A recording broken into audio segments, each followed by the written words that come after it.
a few years ago when it came out, one author, Yuval Noah Harari, wrote a book called Sapiens, and it's a pretty fabulous book. And he had this little section where he was talking about happiness. And he sets up these 3 paragraphs, and each paragraph has a very tight topic sentence. And it kind of is one of the places I've landed on how to address this question. The first thing he says, the first sentence is, humans were not designed to be satisfied, which is a big statement. And you have to kind of go, do I agree with that? What does that mean, right? Yeah. And I don't know. That'll move some people's cheese right there. Yeah, exactly. The human was, but partly because so many of us are so desperate to be satisfied. Right. The second paragraph starts with this sentence. It says, success breeds ambition. I was like, well, that's fascinating. Yeah. Because that's not what a lot of us think. Right. When I'm sitting with people, they don't quite say it this, well, in fact, they don't say it this way, but you can sum it up as them saying, I will be happy if something happens, if I get the win, if I get the sale, if I start my company, if I reach X number of revenue dollars, some metric of I'll be happy if, or it's I'll be happy when. When. And I'm like, fascinating, because what they're saying is when I'm successful, I'll be happy. And according to this author, it's like, success breeds ambition, which is what I mostly notice. And then the third sentence is simply this: happiness is when reality matches expectations. If you think about that, that's fascinating, because it means that when something happens, when there's a moment when the lived experience and our expectations sync, we become happy. So if I expected to have a beautiful vacation and a wonderful trip to wherever, and it happens, that's pretty awesome. Right. I feel happy about that. The problem is that's a success, and it breeds ambition. Right. And what ambition is the moving of the expectations. My expectation has been met, and so I'm going to move it. Right. And open up a new gap, a new thing to go after. Yeah. And I think what people are talking about when they talk about satisfaction or contentment in the way that we commonly hear it described, I think what they're talking about is that definition of happy.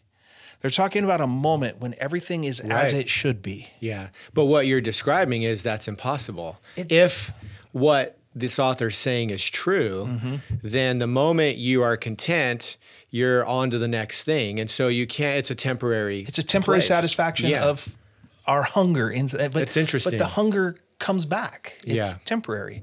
When I run into people who have goals, and some people are pretty good at this and they actually accomplish them. Goals are accomplishable. It's pretty incredible. They'll just write new goals. It doesn't satisfy us. We acclimate to whatever our new normal is, and then we want to grow again. Yeah. And I think there's a goodness in that.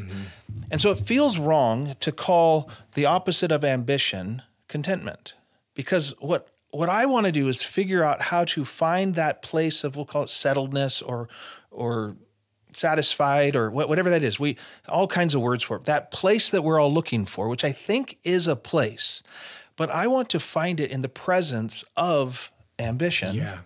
Because I think ambition is pretty awesome and pretty hardwired, but I don't want to sacrifice my, do we use the word happiness along the way? Like, it's I don't want to sacrifice that either. So I reframed contentment in this process of thinking this through, simply this: to find contentment is to find the middle place between two things, and to be able to have two things be equally true. And we call this a both and. It's not either this or this. I'm not ambitious or content. It's that I can be both simultaneously. Correct. When we learn how to do that, I think we can find contentment in increasing amounts of circumstances. Yeah. One of the things in this conversation I'm trying to redeem or bring value back to is the notion of striving. I've heard it so many times that, you're striving. Oh, you're striving. Yeah. And there's probably a negative use of that word that is fine. And I would say you're trying to prove, you're proving. But there is this striving for more. The human was not made to be satisfied. It's very natural to strive, to go after more. And I would say the less stifled you become, the more yourself you become, the more you will be reaching, clawing, expanding, growing, that kind of a notion.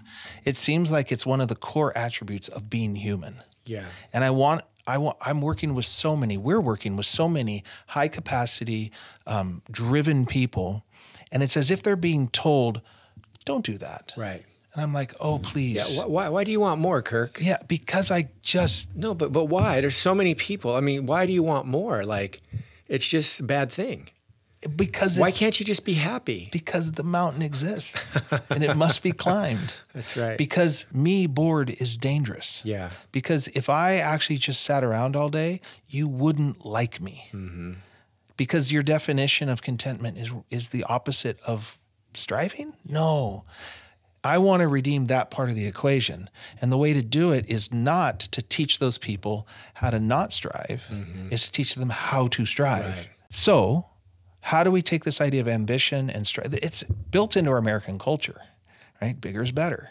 Okay, but that's just a profound half-truth. I had a professor in grad school who would say, the problem with a profound half-truth is the other half. And the goal is not to move from this profound half-truth to this one. It's to have them both on board. Sure. And I think contentment is the way to redeem ambition and striving, to hold it differently. Nothing to prove, but so much to learn. Yeah.